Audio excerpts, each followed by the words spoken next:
Já de volta aqui com o programa Bem Assim, gente, desde que o home office se instalou, a comunicação tem sido uma das principais ferramentas para manter a equipe unida em um único foco, não é isso? Mas você em casa sabe fazer uma comunicação assertiva? Já ouviu falar nesse termo?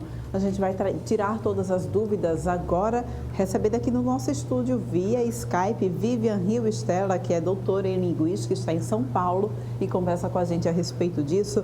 Vivian, muito bom dia para você, seja bem-vinda aqui ao nosso programa Bem Assim. Eu queria que você então pudesse iniciar a nossa conversa explicando para a gente então de fato o que é a comunicação assertiva. Bom dia a todos, é um prazer estar aqui com vocês. Então, a comunicação assertiva é um conceito que vem sendo muito falado, mas a gente tem que olhar com cuidado para o significado, porque há quem ache que é ser uma comunicação clara, objetiva, direta, mas tem muita gente cometendo o chamado sincericídio, que a pessoa fala como bem entender e passa até como grosseira muitas vezes, ou a pessoa nem se expressa para não criar problema, não criar confusão, que eu digo que é o silencicídio. Então, a assertividade é o equilíbrio entre os dois pontos. Eu tenho que me expressar, preciso pontuar problemas, dilemas, aquilo que está dando certo ou que não vem dando certo, de uma forma respeitosa com o que eu preciso falar como líder, como gestora de uma área, por exemplo, e também de forma respeitosa com a outra pessoa. E aí acho que o grande desafio é a gente ser respeitosa, cuidadosa ou cuidadoso, mesmo à distância, porque de fato não tem olho no olho, tem gente que não abre a câmera, tem muita gente que não responde de imediato. Então o home office também trouxe esses desafios de uma certa proximidade mesmo à distância, né? E Vivian, por que essa comunicação assertiva ela é tão importante, principalmente nesses tempos que a gente está vivenciando agora, se utilizando de home office, dessas reuniões à distância? É justamente por estarmos à distância que é tão importante criar o que tem se falado muito no mercado de uma humanização na comunicação. Eu digo, bom, comunicação é uma habilidade super humana, então não dá para humanizar ainda mais a comunicação, mas é claro que é possível trazer um pouco mais de proximidade, seja a forma como você inicia uma reunião, seja fazer algumas reuniões de pauta mais aberta e, claro, estabelecer os acordos de uma forma mais evidente, mais clara. O que a gente percebe às vezes nas equipes, nos trabalhos que eu desenvolvo nas empresas, é que as pessoas acham que está claro o acordo, que está clara a explicação e muitas vezes está claro para quem está dentro do processo.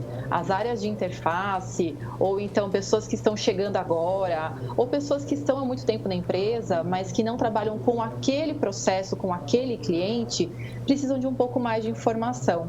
Então, criar esses acordos é fundamental e aí esclarecer, dizer, perguntar, dar espaço para as pessoas falarem é essencial para a assertividade também.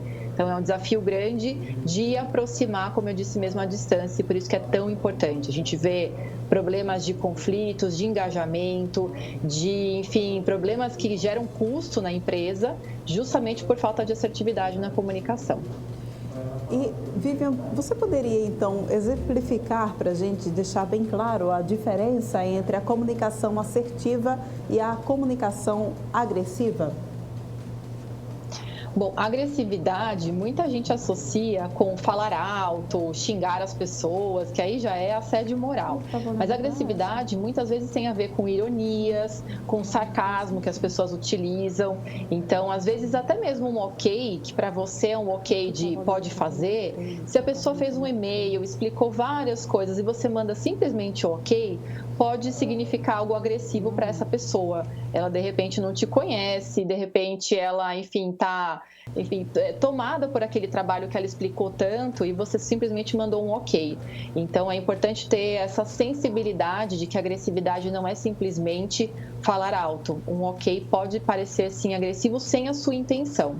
E a assertividade tem muito a ver com escuta, quando a gente fala com a outra pessoa, então perguntar se está tudo claro para ela, ou então o que você tem dúvida a respeito disso que eu acabei de explicar, ou ao menos começar uma reunião conversando sobre assuntos que não são exatamente do trabalho. Isso já pode abrir um canal de diálogo muito maior. E claro que o poder das perguntas é fundamental para a assertividade, então a gente perguntar mais do que o tempo todo falar. Eu tenho falado muito nos meus cursos, em vez de usar 1 hora de reunião para você falar por meio de slides, use menos slides, pergunte mais, deixe as pessoas também participarem, porque a assertividade tem a ver com a troca, com a interação, com a gente escutar.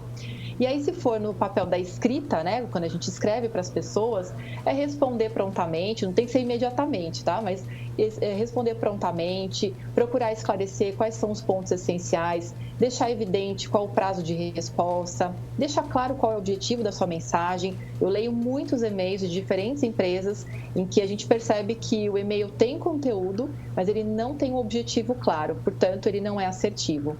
Então, são alguns exemplos que as pessoas, de repente, podem até reconhecer no dia a dia. E, de forma muito geral, o que eu acho muito importante deixar aqui como mensagem para quem está vendo a gente é não automatizar a comunicação. Então, a gente às vezes automatiza, cai na correria, na pressa de fazer aquilo, quer seja uma conversa, uma reunião, um e-mail, um telefonema, mas isso é muito prejudicial porque a pressa, de fato, é inimiga da comunicação. Vivian, eu preciso e quero ser mais comunicativa no meu trabalho, ter uma comunicação assertiva no meu trabalho. Como eu devo fazer? Por onde eu devo começar? Bom, o primeiro passo pode parecer assim até estranho eu responder isso, mas o primeiro passo é a gente se escutar e se perceber. Quando você está diante de um conflito, por exemplo, que são situações mais extremas, você tende a silenciar ou esbravejar. Ou então, quando você não está numa situação conflituosa, mas tenta avaliar, você consegue com bastante firmeza, bastante segurança, essa é a melhor palavra, bastante segurança você dizer, eu não concordo com isso por causa disso e daquilo, ou que tal a gente fazer de uma outra forma? No fundo, a minha reflexão aqui é assim, será que você se sente confortável em se expressar? Você vê que a sua voz de fato é ouvida ou você se silencia o tempo todo ou esbraveja o tempo todo? Então, esse é o primeiro passo, a gente se conhecer, entender o nosso comportamento comunicativo e aí a gente vai construindo isso ao longo da vida, sem dúvida, e vai transformando também ao longo da vida. E aí, um segundo passo, eu diria assim que é muito eficaz quando a gente começa a observar qual é o objetivo da sua comunicação quando você marca uma reunião, quando você manda um e-mail, e escutar também, tentar assim depreender. Quando eu escuto essa reunião, qual que é o objetivo dessa reunião? Qual o foco dessa fala? Quando alguém contrapõe o seu argumento, o que ela está querendo dizer? Ela quer só provar o ponto dela ou ela quer achar o melhor caminho para a companhia? Então, esses dois pontos, assim, autoconhecimento, se escutar, se perceber, entender seus padrões de comportamento e, claro, o objetivo. E aí, a partir do objetivo, você consegue escolher palavras que sejam mais assertivas, consegue colocar nas suas mensagens também os acordos, ter caminhos. E tem uma técnica que eu adoro, eu sempre falo para as pessoas, faça resumos. Então, resumos ao final de uma fala, de uma explicação, de uma reunião, porque esses resumos reiteram a informação. A gente é muito disperso hoje em dia, então, se você puder resumir ideias centrais de uma forma bem sintética, também tem um poder assertivo bastante importante. Essa comunicação assertiva, ela é importante também para o atendimento ao cliente? Essencial, porque o cliente está ali com as suas demandas, necessidades, cada um vem de um repertório diferente, vem de necessidades diferentes, então, sem dúvida, para atendimento a cliente, para negociação com os clientes, a gente ouvir realmente de onde está vindo aquela reclamação, porque, de repente, a reclamação do cliente não tem a ver com você, tem a ver com o dia dele, tem a ver com como é que ele está vivenciando aquele problema com aquele serviço, com aquele produto. Então, compreender isso é bem importante. E aí tem a ver com escuta, tem a ver com empatia, para a gente não achar que tudo é crítica pessoal, tudo tem a ver só com a gente, mas tem a ver com a outra pessoa. A comunicação é uma troca, é feito por nós e não só por uma pessoa ou por outra pessoa. Então, sem dúvida, para aumentar a satisfação do cliente, a gente tem que ouvir mais quais são as reclamações que eles têm, quais são as demandas que eles têm. Para fornecedores, a mesma coisa. Para áreas de interface, a gente ouve muito assim nas empresas, aqui parece que tem feudos, cada área não dialoga entre si. E isso acontece com muita frequência, porque cada área parece um universo próprio. Então, entender qual é a necessidade de cada área, como é que eu de compras ajudo a área fiscal, como é que a área fiscal vai ajudar a área de produção. Então, se a gente fosse mais colaborativo, a comunicação viria com mais fluidez também. Vivian, a comunicação não verbal também interfere na comunicação assertiva e de que forma ela interfere? Bastante. Sabe que hoje em dia a grande discussão, quando eu começo os cursos, é sobre câmera aberta ou fechada. Tem que ter, não tem que ter, é obrigatório ou não? Eu digo, bom, quando a gente não abre a câmera, tem vários motivos possíveis, mas um deles pode ser assim, interpretado, na verdade, como uma falta de contato, uma falta de presença, uma falta até mesmo de respeito em relação às pessoas que estão ali conosco numa reunião, numa conversa, às vezes um para um. Então, esse é um elemento já não verbal, quer dizer, eu não apareço, isso significa muitas coisas. E eu até posso eventualmente explicar, minha internet está oscilando muito, vou deixar a câmera fechada, assim que ela estabelecer, eu volto para a câmera, porque de fato a gente está nesse modelo à distância e a gente não tem a corporificação de cada um de nós. E isso falta, né? A gente vê a pessoa, sentir a pessoa, estar no ambiente com ela. Então, eu falei sobre a câmera fechada, mas com a câmera aberta também tem qual é o fundo que está ali, e até empresas têm padronizado esse fundo, mas isso também comunica quando a gente padroniza o fundo. Gesticular é importante, mas não um monte de gesto, porque isso pode chamar atenção. O olhar para a câmera, um sorriso no rosto, ou até mesmo uma expressão mais sisuda, porque, enfim, é um momento tenso, sério e complicado. Mas, de fato, a linguagem não verbal, ela faz parte da comunicação, é inevitável e ela comunica bastante mesmo.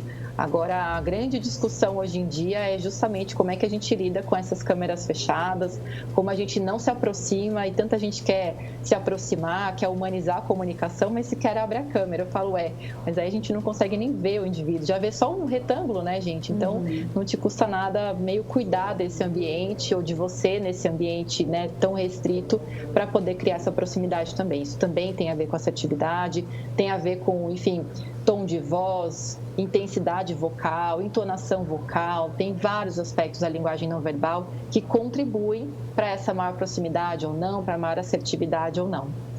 Vivian, os principais desafios que os líderes e funcionários enfrentam, então, exatamente para conseguir implantar essa comunicação assertiva em seus espaços? Olha, eu acho que o grande desafio tem a ver, primeiro, com, às vezes, a cultura da organização. Às vezes tem uma cultura tão estabelecida de não assertividade, de muita violência verbal, e aí violência no sentido de agressividade ou de silenciar tudo e qualquer coisa. Então, tem um traço cultural nas organizações que vem sendo trabalhado ao longo dos últimos anos, mas que ainda impõe esse desafio. Eu vejo líderes que dizem, eu adoraria fazer isso, mas será que funciona na minha empresa? Será que eu não vou ser mal visto, mal vista? Então, é importante lembrar esse traço cultural, de fato, da organização e transformando pouco a pouco a cultura. A gente faz a cultura também. Então, ousar, se dispor a mudar essa cultura da empresa ou de uma área específica, por exemplo. Um outro desafio, sem dúvida, é também tirar essas nossas próprias crenças, né? De que, não, eu só vou conseguir impor a minha autoridade, impor respeito se eu falar alto, se eu for mais ríspido, se eu for empático, parece que eu sou bonzinho. E a empatia não tem a ver com ser bonzinho, escutar as pessoas, perguntar para elas, não tem a ver com ser permissivo. Então, tem a ver aí com crenças que têm um traço social também e acabam interferindo nessa forma de gerenciar pessoas, né? De liderar pessoas também. E acho que o último desafio, sem dúvida, é a gente entender que de pouquinho em pouquinho dá para transformar. Eu sempre incentivo as pessoas a terem micropráticas. Então, naquela reunião com aquela pessoa que você tem mais conflito, tentar escutar um pouco mais. Com aquele novo cliente com quem eu nunca falei, em vez de eu falar o tempo todo, perguntar primeiro, sentir o que ele precisa para depois poder conversar com ele. Enfim, então dá para implantar micropráticas no seu dia a dia, para não achar que tem que, assim, né, mudar da água para o vinho, não vai dar. Então, de pouquinho em pouquinho é possível, sim, sentir os efeitos positivos de uma comunicação mais pensada, mais estratégica, mais objetiva e, portanto, mais assertiva também. Vivian, muito obrigada pela tua participação aqui no programa Bem Assim. A gente volta a se encontrar em outra oportunidade, tá bom? Muito obrigada. Bom dia a todas e a todos. E a gente vai encerrando, então, aqui o nosso programa Bem Assim, mas a gente volta a se encontrar amanhã no TV Mar News, que normalmente estará de volta aqui ao comando desse programa tão bacana, viu? Obrigada pela tua companhia ao longo desses dias. Um beijo grande e tenha uma excelente terça-feira.